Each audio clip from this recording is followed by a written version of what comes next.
This recording is the last recording over the topic of neurophysiology. As a quick review about the generation of action potentials, I'm going to use this picture to kind of go through some of the steps involved in the action potential. Now, in order to generate an action potential, you have to reach a threshold voltage, which you see in the red line right here. So typically in a neuron, it's minus 55 millivolts. So what has happened is initially you've disrupted that resting membrane potential, which is depicted by the number 1, is, say, for example, you opened up a, say, ligand-gated sodium channel. Sodium moves into the cell, and you see this period right here where it's depolarizing. If you reach threshold, you will generate an action potential. If not, then you just have a graded potential, and once the stimulus is removed, you go back to resting potential. But we'll assume right here, at this point right there, the activation gate of a voltage-gated sodium channel was open, and you have this huge influx of sodium into the cell. And so with that huge influx of sodium into the cell, you see this period number 3, this upstroke of the action potential, and at some point, because you have enough positive charges coming into the cell, your membrane potential becomes a positive value. Now, at this point right here, the inactivation gates of those sodium channels close, so sodium can no longer move across the membrane. But at the same time, voltage-gated potassium channels open, and since potassium is highly concentrated inside the cell, it will start to leave the cell, and as it starts to leave, you see this period of number 4 where it's repolarizing. So you see repolarization, it's polarizing again. Now at those voltage-gated potassium channels are a little bit slower in closing, so you do have this period of hyperpolarization, which you see at number 5. Now at the same time, right around in this area right in here, is those voltage-gated sodium channels, the inactivation gates are going to start to open up. The activation gates are going to close, but the inactivation gates are going to open up, so we could say those voltage-gated sodium channels are going to start to reset. Now, once we get to this point here, we're going to restore resting membrane potential, which is about minus 70 millivolts. But just so you realize, at the same time, what's happening is we're going to be pumping the potassium ions back into the cell in exchange for sodium ions. So sodium is going to be pumped out, 3 sodiums, in exchange for 2 potassiums, and that's using that sodium-potassium pump, and that's going to restore that gradient that we had when we began, and now we're going to have that membrane potential being minus 70, and we're going to say that resting membrane is polarized. So if you generate the action potential, the whole purpose is to send information, is we need to have that propagate along the axon to the next, I should say next player. It could be another neuron, it could be a skeletal muscle, a gland, a smooth muscle. So we need to have the action potential propagate along the axon. Now before I do that, I do want to review or mention a thing called refractory periods.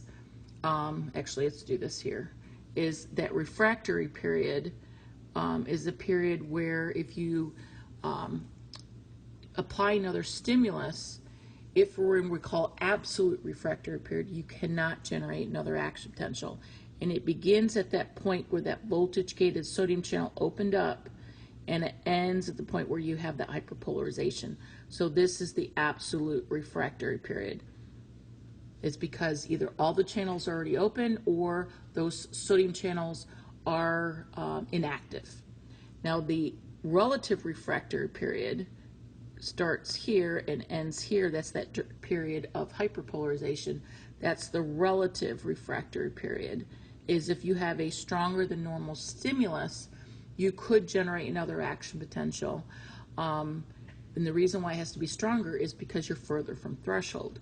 And also, again, the reason why you could generate another one is because I had mentioned those sodium channels are resetting. So you do have some of those sodium channels starting to reset. So let's talk about the propagation. So here we see a neuron, and the action potential is going to originate up here in the axon hillock, and it will propagate along the axon. It's along the axolemma, and this neuron is, or I should say the axon is not myelinated.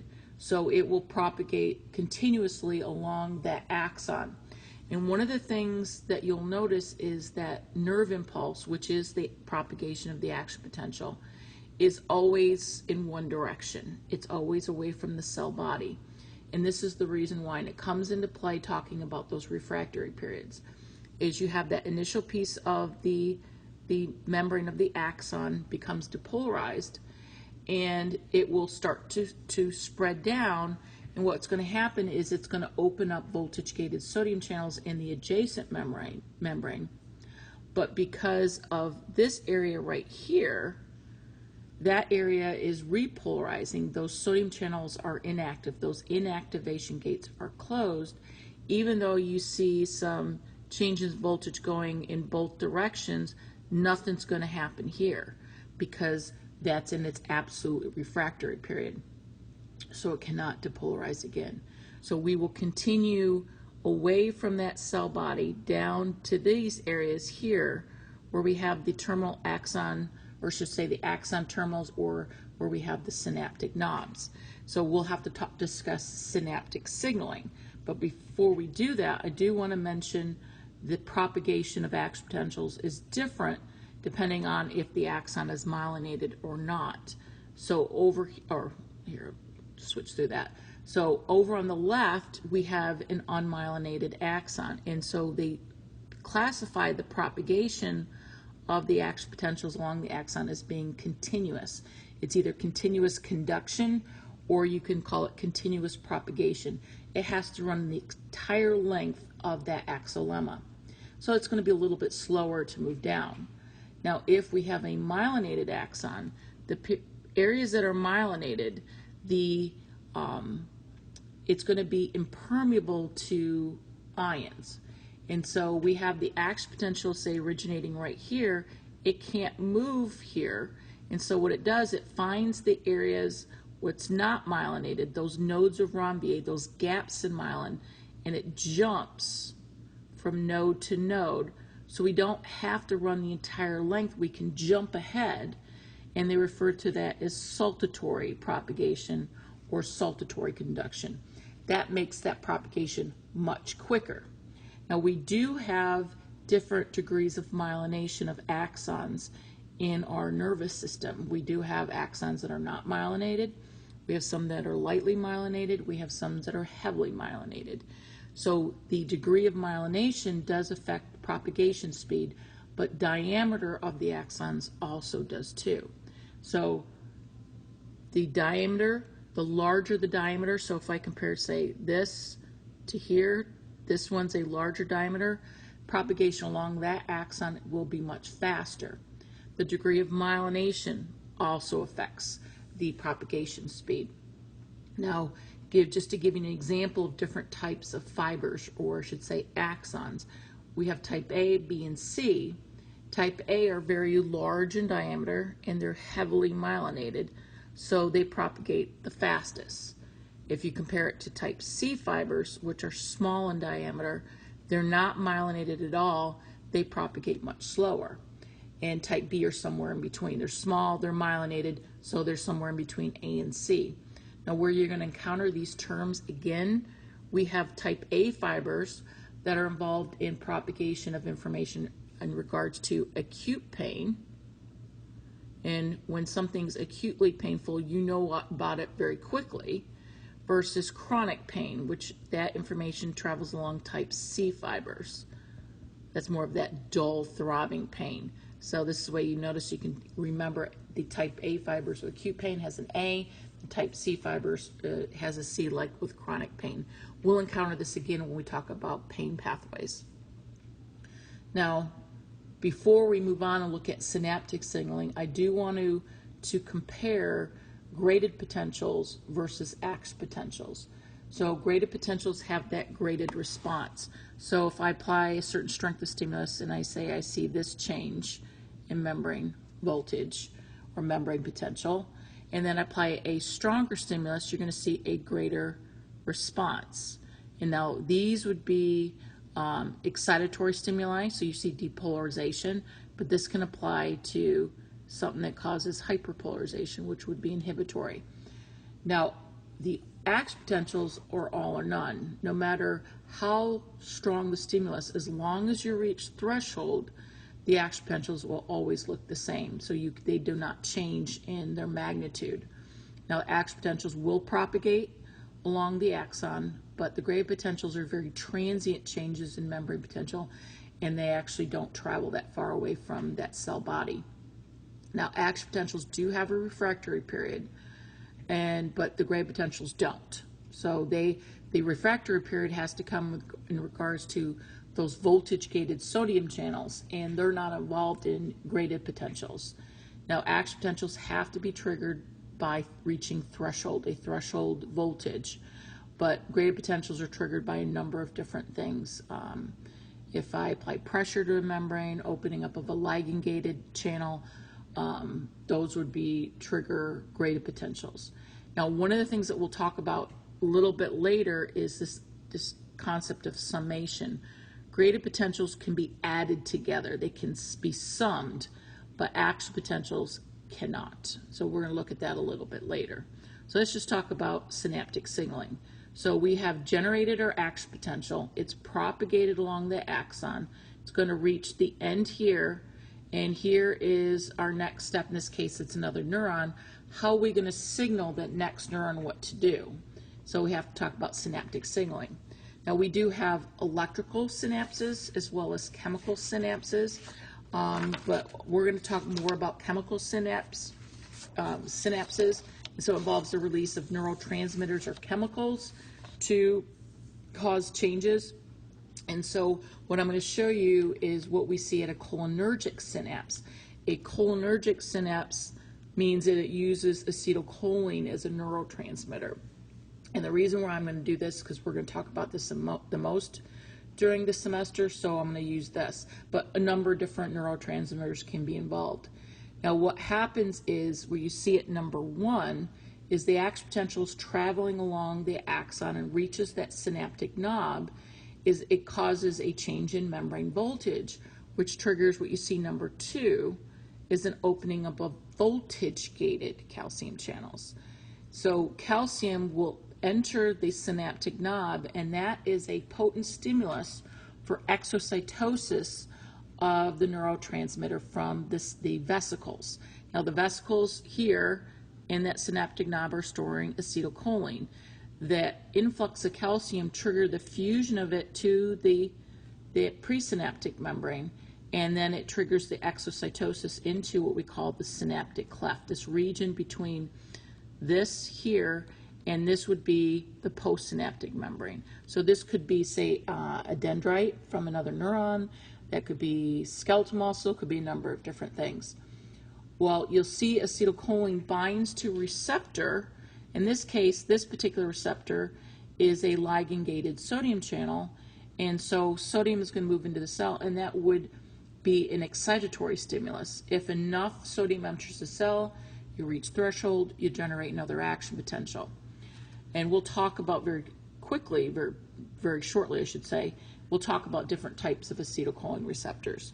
Now, we do have to terminate that signal, and we do have an enzyme, in this case, called acetylcholinesterase, which will break down acetylcholine into acetate and choline, and the synaptic knob will reuptake that and actually can resynthesize it.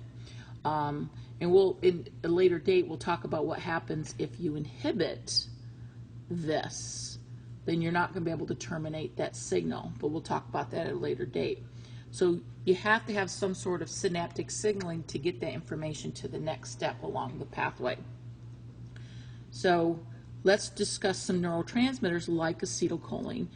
We're going to discuss most this semester is acetylcholine and norepinephrine, but I do want to mention some other ones. But we're going to start with, before we look at them, I wanted to go over that neurotransmitters can have two different types of effects. It can have, we call it an ionotropic effect or a metabotropic effect.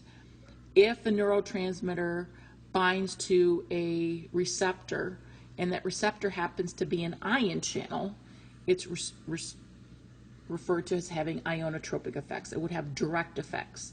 So in this scenario here, you see a particular receptor that binds to acetylcholine. Once it binds, it actually opens up. There's a conformational change, and you see an influx of sodium into the cell. So that would be having ionotropic effects. Now, we do also have neurotransmitters that have metabolotropic effects. Their effects are indirect by binding what are referred to as G protein coupled receptors. So you see a neurotransmitter binding its receptor here, and what happens when that occurs is a G protein becomes activated, and there's a number of different types of G proteins, and it uses these second messenger systems that will cause changes in metabolism within the cell, which will cause, say in this case, in this example, where you see cyclic AMP, that actually activates an enzyme called protein kinase A, which phosphorylates things. And it can phosphorylate certain ion channels, and certain ion channels may open in response to that.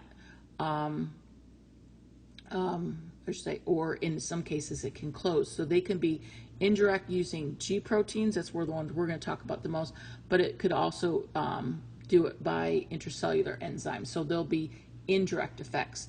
Now, a lot of these neurotransmitters that we talk about have more than one type of receptor.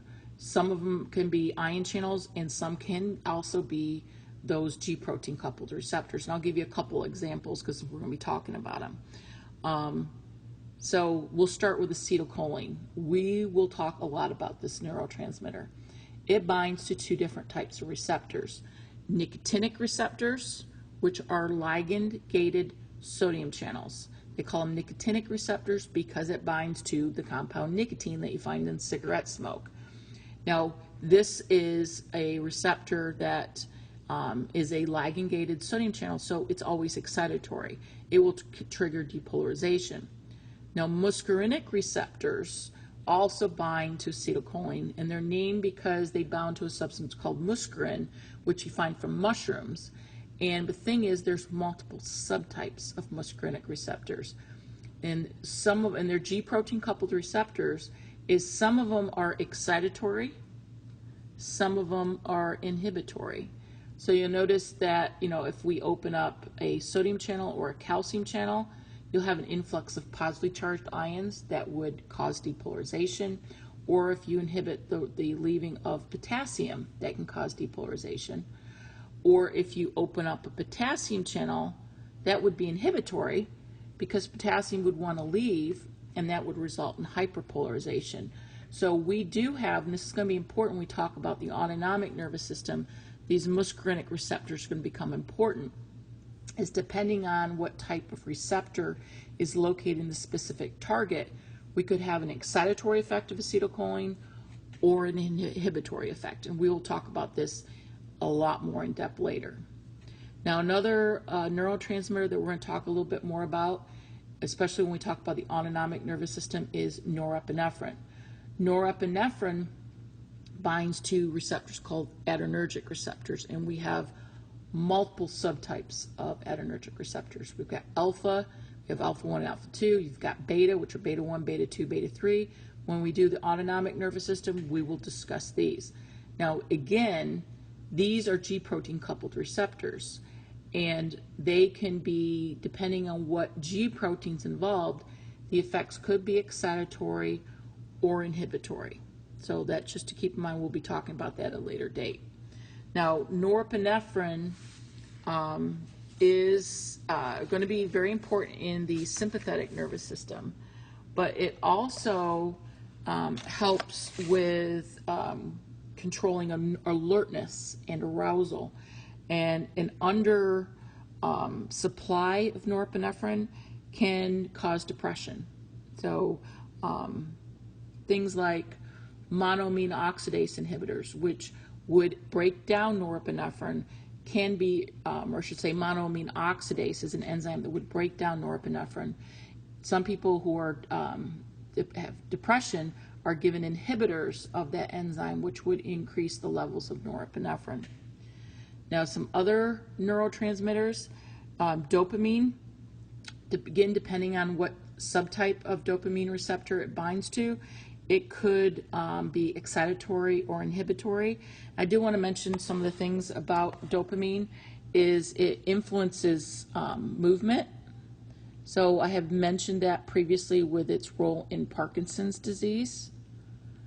It also is involved in learning, attention, emotions. A undersupply of it could lead to the tremors and decreased mobility that you see in Parkinson's. An oversupply of it is linked to schizophrenia. So those are a couple interesting things about dopamine. Now, glutamate is actually an amino acid, and this is a major excitatory neurotransmitter in the central nervous system. And it is involved in things like memory, in other things. An oversupply of glutamate can overstimulate the brain, and it can lead to seizures and migraines. So if you ever heard of MSG, monosodium glutamate, that some people are very sensitive to it, and they get migraines as a result of consuming food that has it, so they need to avoid MSG. But glutamate's a very important excitatory neurotransmitter in the central nervous system. Now, glycine is also an amino acid, but this is inhibitory. We're going to encounter this in the spinal cord, and when we talk about knee-jerk reflexes, and actually I'll incorporate glutamate here.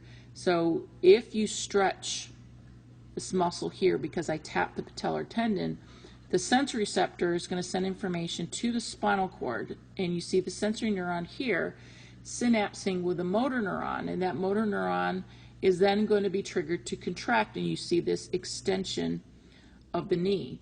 Well, actually, right here at this synapse, glutamate is released to trigger that action potential that you see that's going to travel along that motor axon.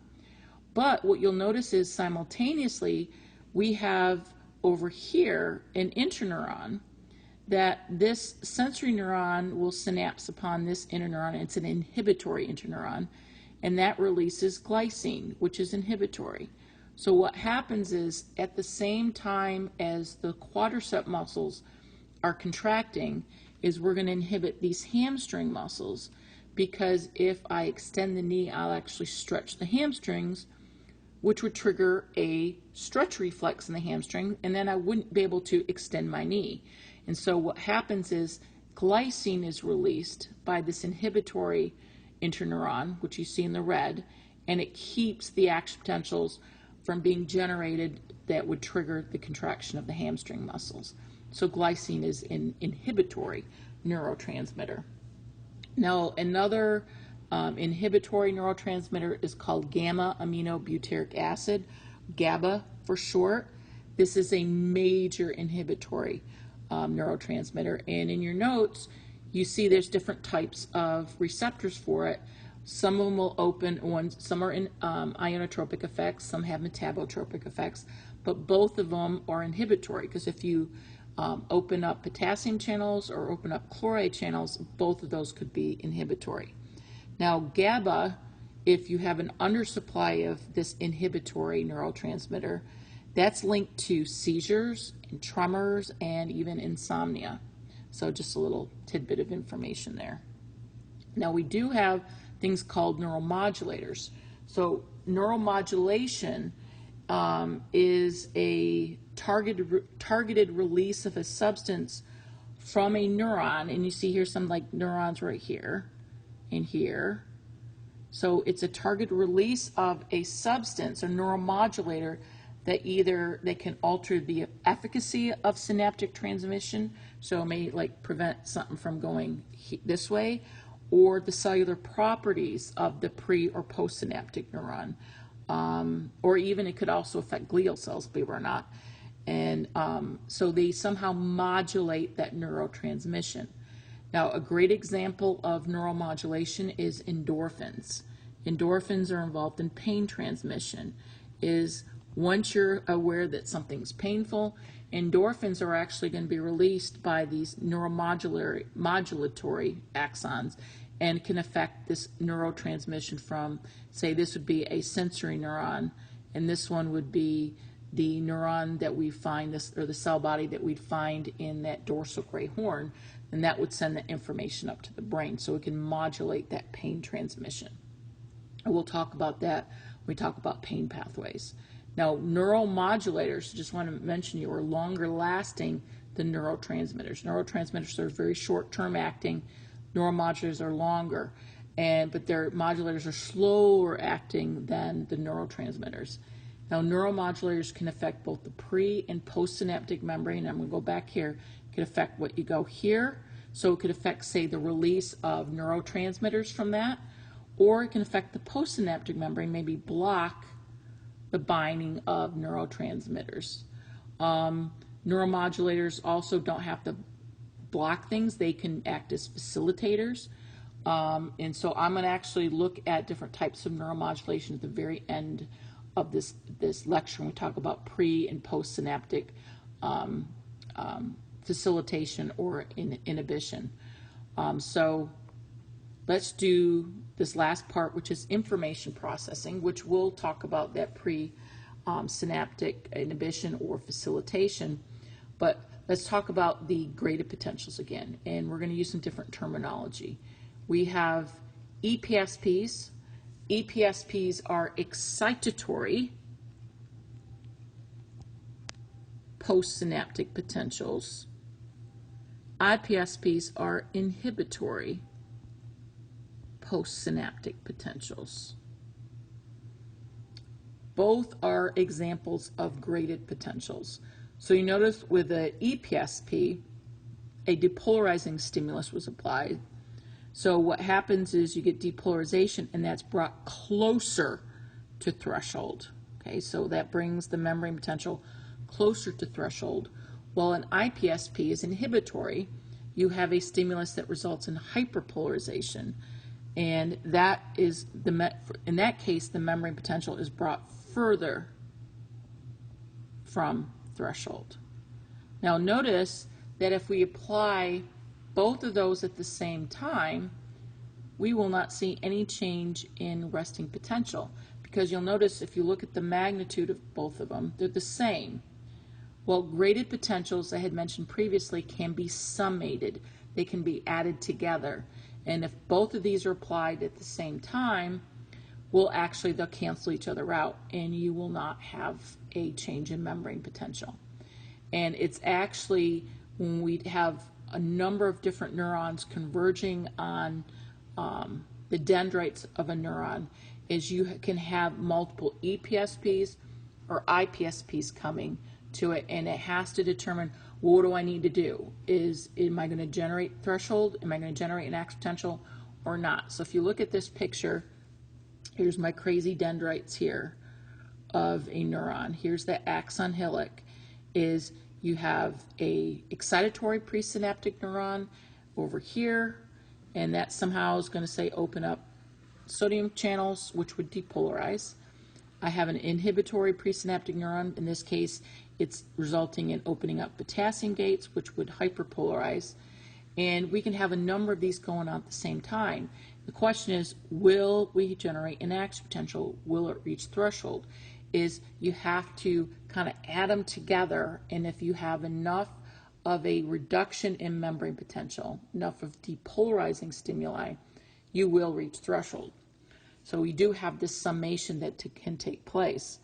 Now, there's two different types of summation that can happen. We can have temporal summation. Think tempo, thinks time. Well, you'll notice that if I have the presynaptic neurons A that you see here, the green represents its excitatory, we're going to have an EPSP. So you see this little graded potential here. And by itself, not enough to reach threshold.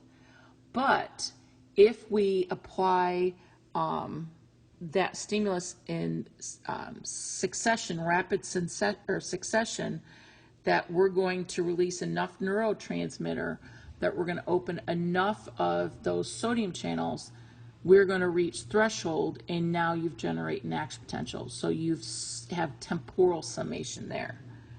Now, there is also spatial summation.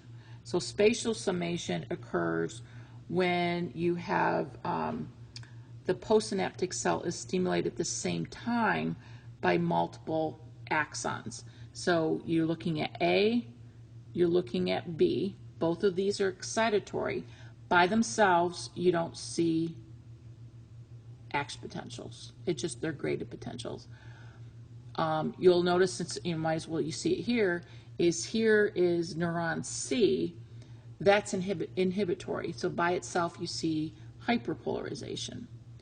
But if we have A and B together and they're being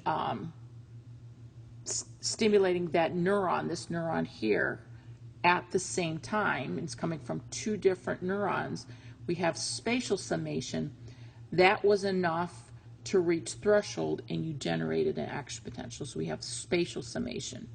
Now notice with A and C together, we see spatial summation, but one's inhibitory, one's excitatory. They were equal magnitudes, and so we don't have any change in membrane potential. Now, so we have different types of summation, but we also can have things called presynaptic facilitation and presynaptic inhibition, and this is how some neuromodulators can work. So I'm going to show you presynaptic facilitation. So we're looking at E. So E by itself doesn't do anything because all it's doing is affecting the release of neurotransmitter from axon C, or I should say the synaptic knob of axon C. Now C by itself, D by itself, you see graded potentials, and these would be EPSPs. E, I said, by itself doesn't do anything because all it is affecting, it's going to be releasing neuromodulators, which in this case are going to cause more neurotransmitters to be released by C. So if you have C and E working together at the same time, you have a much greater release of neurotransmitters. In this case, it was enough to reach threshold. You generate an action potential. You notice if we have D and E together, again, still the same graded potential as you saw before because E does not affect D. It only affected the C. So this is presynaptic facilitation. A good example of a presynaptic facilitation is in pain transmission, is the release of something called substance P, going to allow us to release more of neurotransmitters from the sensory neuron to the neuron that's located in the spinal cord, so that transmission can go right up to up into the brain very quickly. Now the example of presynaptic inhibition would be example of how endorphins work. Is with presynaptic inhibition, you'll notice with H, when that's active, it causes less neurotransmitter to be released by F. So you notice F and G by themselves are EPSPs. H by itself doesn't do anything because all it's doing is affecting the release of neurotransmitters by F. F and H together, you don't see anything because the H is causing presynaptic inhibition. It's inhibiting the release of the neurotransmitters before the synapse. That's why they call it presynaptic inhibition. Now F and G by themselves, you see an action potential because those are being summated. But H with F and G will not reach threshold because it's inhibiting that release of neurotransmitter by F. And G, again, by itself wasn't enough. So we do have these different types of neuromodulation that takes place. And so we have presynaptic inhibition and presynaptic facilitation. So those are actually examples of how some neuromodulators work. So this is the end of the lecture on neurophysiology. If you need to do any review of some earlier material, just find the webinars that cover action potentials.